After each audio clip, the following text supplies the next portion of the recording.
அழகே அழகுல அடுத்து நடக்க போகுதுன்னு வாங்க பார்க்கலாம். மதி வீட்டுக்கு ரொம்ப கவலையா வராங்க. இதை பார்த்துட்டு லட்சுமி, என்னவா என்னைக்கு இல்லாம முகத்தை எம்பிட்டு தொங்க போட்டு வந்திருக்கா, என்னவா அப்படின்னு சொல்லிட்டு லட்சுமி கேட்க, அப்பதான் மலரு, அத்தை அது மதிக்கு வேலை போயிருச்சு அப்படின்னு சொல்லிட்டு மலரு சொல்ல, என்னடி சொன்ன, வேலை போச்சா, அப்படி போடு, என்ன செஞ்சாலவ அப்படின்னு சொல்லிட்டு லட்சுமி சிரிச்சுக்கிட்டே கேட்க மதிக்கு பயங்கரமான கோபம். இங்க மதி பார்த்தா லட்சுமியை முறைச்சு பாக்குறாங்க. என்னடி அப்படி பாக்குற, வேலை போச்சான்னு தானே கேட்டேன். ஆமா, ஏன் உன்னைய வேலையை விட்டு தூக்குனாங்க, என்ன செஞ்சிருப்ப, இங்க பேசின மாதிரியே அங்க இருக்கிறவளையும் எதிர்த்து எதிர்த்து பேசியிருப்ப, அதே உன்னைய வேலையை விட்டு தூக்கியிருப்பாங்க. 20,000 சம்பளத்துக்கு நீ காலையில எந்திரிச்சு கொடுக்குற அக்கப்போருக்கு உன்னை வேலையை விட்டே தூக்கிட்டாங்களா, ரொம்ப சந்தோஷம். ஏன் மலரு, இன்னைக்கு நீ என்ன செய்யற தெரியுமா, நல்லா மீன் நண்டு கறின்னு சொல்லிட்டு பாக்கியராஜ்கிட்ட வாங்கிட்டு வர சொல்லு, இன்னைக்கு இதை நம்ம கொண்டாடி ஆகணும் அப்படின்னு சொல்லி லட்சுமி சொல்ல, அப்பதான் மலரு, அத்தை மதிக்கு வேலை போயிருச்சுன்னு சொல்லி வருத்தத்துல இருக்கா, நீங்க ஆறுதலா 2 வார்த்தை சொல்லலைனாலும் பரவாயில்ல, ஆனா இப்படியெல்லாம் பேசாதீங்க அத்தை அப்படின்னு சொல்லிட்டு மலரு சொல்லவும், என்ன மலரு குரல் எல்லாம் ஒசருது, தோரணையே வேற மாதிரி போகுதே, எனக்கு அறிவுரை சொல்ற அளவுக்கு நீ வந்துட்டியா அப்படின்னு சொல்லி லட்சுமி கேட்கவும், அத்தை அப்படியெல்லாம் நான் சொல்லல, மதியே வருத்தத்துல இருக்கான்னு சொன்னேன் அப்படின்னு சொல்லிட்டு மலர சொல்லவும், இவ என்ன செய்யறாளோ அதுக்கு தானே திருப்பி கிடைக்கும், இவ ஒழுங்கா வேலை செஞ்சிருந்தானா ஒழுங்கா வச்சிருந்திருக்க போறாங்க, இவ திமிர் எடுத்து ஏதாவது செஞ்சிருப்பா, அதான் வேலையை விட்டு தூக்கி இருப்பாங்க, இங்க இருக்கிற மாதிரியே எல்லாரும் பொறுத்துக்கிட்டே போய்கிட்டு இருப்பாங்களா அப்படின்னு சொல்லிட்டு லட்சுமி பேசவும், அப்பதான் மலரு, மதி நீ வா எந்திரிச்சு அப்படின்னு சொல்லிட்டு மதியை கூட்டிட்டு கிச்சனுக்கு போறாங்க. மதி, ஏன் இதையே நினைச்சு வருத்தப்பட்டுக்கிட்டு இருக்க, விடு எல்லாம் சரியாயிரும், உனக்கு இருக்கிற திறமைக்கு கண்டிப்பா நீ நாளைக்கே ஒரு காலேஜில் போய் வேலை கேட்டாலும் கொடுப்பாங்க, நீ ஏன் இதை நினைச்சு வருத்தப்படுற அப்படின்னு சொல்லிட்டு மலரு மதிய சமாதானப்படுத்திக்கிட்டு இருக்காங்க.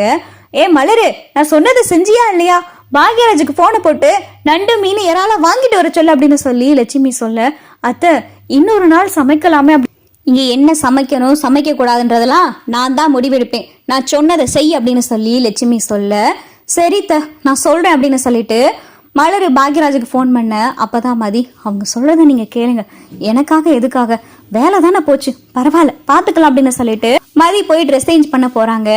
மலர் பாக்யராஜுக்கு ஃபோன் பண்றாங்க, என்னங்க இன்னைக்கு சாயந்தரம் வரையில கொஞ்சம் நண்டு மீன் இறாலாம் வாங்கிட்டு வாங்க அப்படின்னு சொல்லிட்டு மலரு சொல்லவும், ஏன் மலரு இன்னைக்கு புதன்கிழமை இல்லை ஞாயிற்றுக்கிழமை இல்லை, இன்னைக்கு நம்ம வீட்டில் இப்பெல்லாம் எடுக்க மாட்டோமே அப்படின்னு சொல்லி பாக்யராஜ் சொல்ல, அட நீங்க வேற, உங்க அம்மா என்ன பண்ணிக்கிட்டு இருக்காங்க தெரியுமா, மதிக்கு வேலை போச்சு அப்படின்னு சொல்லிட்டு மலரு சொல்லவும், மதிக்கு வேலை போச்சா, என்ன மலரு சொல்ற அப்படின்னு சொல்லி பாக்யராஜ் கேட்க, அது ஒரு பெரிய கதை, நீங்க வீட்டுக்கு வாங்க நான் சொல்றேன், இதை உங்க அம்மா கொண்டாடணுமா, அதுக்காக நண்டு மீன் இறாலாம் வாங்க சொல்லியிருக்காங்க, நான் எவ்வளவோ சொல்லி பார்த்தேன் கேட்கல அப்படின்னு சொல்லிட்டு மலரு சொல்லவும், சரி மலரு எதா இருந்தாலும் நான் வீட்டுக்கு பேசுறேன், அம்மா சொல்லிட்டாங்களா நான் வாங்கிட்டு வரேன் அப்படின்னு சொல்லிட்டு பாக்யராஜ் வரையில நண்டு மீன் இறான்னு சொல்லி எல்லாத்தையும் வாங்கிட்டு வராரு. மலரு எல்லாத்தையும் சட்டுப்பட்டு நீ 1 மணி நேரத்துக்குள்ள எல்லாத்தையும் வச்சிரு, இன்னைக்கு நல்லா எல்லாரும் சாப்பிடணும், நான் ரேவதிக்கும் ஃபோன் பண்ணி வர சொல்றேன் அப்படின்னு சொல்லிட்டு இங்க லட்சுமி சொல்ல, அத்தை அப்படின்னு சொல்லி மலரு சொல்ல வரையில அப்பதான் பாக்யராஜ், மா என்னம்மா இதெல்லாம், அந்த பொண்ணுக்கு வேலை போயிருக்கு, அந்த பொண்ணே மனசு கஷ்டப்பட்டுக்கிட்டு இருக்கு, நீங்க வேற இதுல நண்டு மீனெல்லாம் வாங்கிட்டு வர சொல்லியிருக்கீங்க, பத்தாவதுக்கு ரேவதி வேற ஃபோன் பண்ணி வர சொல்றீங்க, என்னம்மா இதெல்லாம், அந்த பொண்ணு என்ன நினைக்க அப்படின்னு சொல்லிட்டு பாக்யராஜ் சொல்லவும், அவ என்ன நினைச்சா எனக்கு என்னடா, நம்ம என்ன நினைப்போம், பெரியவங்ககிட்ட எப்படி நடந்துக்கிறோன்னு அவ நினைச்சு நடக்காதப்ப நான் மட்டும் ஏண்டா அவ அப்படி நினைப்பா இப்படி நினைப்பான்னு எதுக்கு நினைச்சுக்கிட்டு இருக்கானோ, இன்னைக்கு ரேவதிக்கு போனை போட்டு வர சொல்லத்தான் போறேன், என்னங்க நீங்க கொஞ்சம் மாப்பிள்ளைக்கு போனை போடுங்க அப்படின்னு சொல்லி லட்சுமி சொல்லவும், சரி லட்சுமின்னு சொல்லி உடனே ராகவனும் பார்த்தா மாப்பிள்ளைக்கு போனை போறாரு.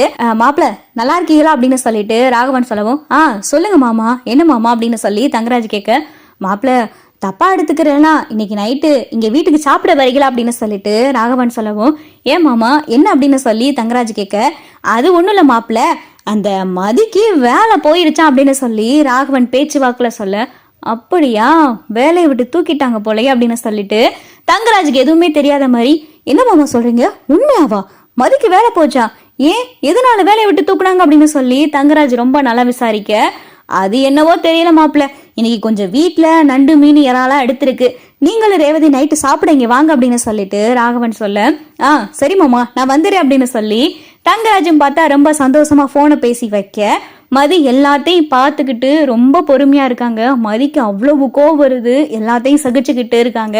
கொஞ்ச நேரத்திலேயே பார்த்தா தங்கராஜும் ரேவதியும் வந்துடுறாங்க. மதி மதி இப்போ நீ ஓகேவா அப்படின்னு சொல்லி ரேவதி கேட்க, பரவாயில்லைங்க, இந்த வேலை இல்லைன்னா இன்னொரு வேலை, என்ன இந்த வேலை பெர்மனண்ட் ஆயிரும், இத்தனை வருஷம் இங்கே வேலை செஞ்சிருக்கேன்னு சொல்லி ஒரு பெரிய நம்பிக்கையில் இருந்துக்கிட்டு இருந்தேன். அந்த நம்பிக்கை போனதுனால தான் கொஞ்சம் கஷ்டமா இருக்கு, பரவாயில்ல விடுங்க அப்படின்னு சொல்லிட்டு மதி ரொம்ப கேஷுவலா இருக்காங்க. வீட்டில் பார்த்தா தடபுடலா சாப்பாடு, நண்டு மீன் இறாலுன்னு சொல்லி எல்லாம் சமைச்சு வச்சிருக்காங்க.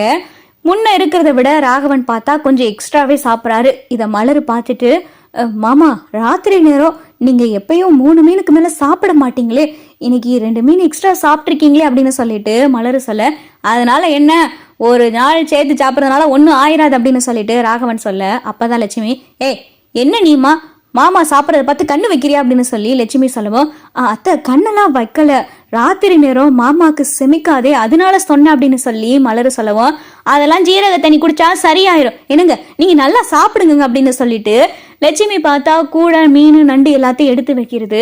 ராகவனும் பார்த்தா திங்க தெரியாம எல்லாத்தையும் நல்லா தின்னுபிட்டு வயசான காலத்துல நல்லா செமிக்க முடியாம அங்கிட்டு இங்கிட்டு சாப்பிட்டுபிட்டு தெரிஞ்சுக்கிட்டே இருக்காரு. சரி மாமா நாங்க கிளம்புறோம் அப்படின்னு சொல்லிட்டு தங்கராஜு ரேவதியும் பார்த்தா கிளம்பிடுறாங்க. ராகவனுக்கு தூக்கமே வரமாட்டேங்குது. எல்லாரும் பார்த்தா தூங்க போயிடுறாங்க. மதி தூங்காமே உட்காந்துருக்காங்க. என்ன தூங்காமே உட்காந்துருக்க, தூங்க அப்படின்னு சொல்லிட்டு சுரேஷ் சொல்ல, இல்லை பரவாயில்ல எனக்கு தூக்கம் வரல அப்படின்னு சொல்லிட்டு மதி எந்திரிச்சு ஹாலில் வந்து உட்காந்துருக்காங்க. மனசெல்லாம் ஒரே கவலையா இருக்கு. இதே வேலையை பத்தியே நினைச்சுக்கிட்டே இருக்காங்க. வேற எங்கெல்லாம் காலேஜில் வேக்கன்சி இருக்கும் பாப்போம் அப்படின்னு சொல்லிட்டு மதி வேலையை பார்த்துக்கிட்டு இருக்காங்க. ஃபோனில் எந்தெந்த இடத்துல வேலை காலியாக இருக்குன்னு சொல்லி வேலை விஷயமா தேடிக்கிட்டு இருக்காங்க. இங்கே ராகவனுக்கு பார்த்தா தூக்கம் வராமல் ரூமுக்குள்ளேயே நடந்துக்கிட்டே இருக்கவோ, அப்போதான் லட்சுமி, என்னங்க என்னாச்சு நீங்கள் தூங்கலையா அப்படின்னு சொல்லி லட்சுமி கேட்க, இல்லை லட்சுமி நெஞ்செல்லாம் ஒரு மாதிரியா படபடன்னு இருக்கு அப்படின்னு சொல்லிட்டு ராகவன் சொல்ல, என்னங்க சொல்கிறீங்க, நான் வேணா போய் பாக்கியராஜை கூட்டிகிட்டு வரட்டா அப்படின்னு சொல்லி லட்சுமி கேட்க, அதெல்லாம் ஒன்று வேணா நீ படு அப்படின்னு சொல்லிட்டு ராகவன் சொல்லிட்டு நடந்துகிட்டே இருக்காரு. திடீர்னு பார்த்தா ராகவனுக்கு பயங்கரமா நெஞ்சு வலிக்க ஆரம்பிக்குது. ஐயோ லட்சுமி லட்சுமி அப்படின்னு சொல்லிட்டு இங்க லட்சுமிய ராகவன் உசுப்ப, என்னங்க என்ன ஆச்சு அப்படின்னு சொல்லி லட்சுமி கேட்க, நெஞ்செல்லாம் வலிக்குது லட்சுமி அப்படின்னு சொல்லி ராகவன் துடிக்க, ஐயோ ஐயோ என்னங்க ஆச்சு, இருங்க, பாக்கியராஜ் இவன் நீங்க உட்காந்துருக்கா, பாக்கியராஜ் அப்படின்னு சொல்லிட்டு இங்க லட்சுமி பாக்கியராஜ் ரூம் கதவை தட்டாச்சு அப்படின்னு சொல்லிட்டு மதி கேட்க, இங்க உள்ள பார்த்தா ராகவன் ஐயோ அம்மானு கத்துற சத்தம் கேக்குது. வேகமா மதி உள்ள போய் பாக்குறாங்க. நெஞ்சு வலியில ராகவன் துடிச்சுக்கிட்டு இருக்காரு. கொஞ்ச நேரத்திலே பார்த்தா ராகவனும் மயங்கிறாரு. பாக்கியராஜ் வெளியில வாடா அப்படின்னு சொல்லிட்டு லட்சுமி கூப்பிட, இங்க வேகமா பாக்கியராஜும் மலரும் வந்து கதவை திறக்கிறாங்க. என்னம்மா என்னாச்சு அப்படின்னு சொல்லி பாக்கியராஜ் கேட்க, அப்பாவுக்கு நெஞ்சு வலி வந்துருச்சுடா அப்படின்னு சொல்லிட்டு லட்சுமி சொல்லவும், இங்க மதி பாக்குறாங்க. என்னப்பா என்னாச்சு அப்படின்னு சொல்லி பாக்கியராஜ் கேட்க, தெரியல மயங்கிட்டாரு அப்படின்னு சொல்லிட்டு மதி சொல்லவும், ஐயோ எனக்கு என்னங்க என்னங்க ஆச்சு, ஐயோ பாக்கியராஜ் ஆம்புலன்ஸ்க்கு ஃபோன் பண்ணிட்டோம், டாக்டர் வர சொல்லடா அப்படின்னு சொல்லிட்டு லட்சுமி இங்க கத்தி ஆர்ப்பாட்டம் பண்ண, ஒரு நிமிஷம் இருங்க அப்படின்னு சொல்லிட்டு மதி சிபிஆர் பண்றாங்க. ராகவனுக்கு நெஞ்செல்லாம் அழுத்தி சிபிஆர் பண்றாங்க.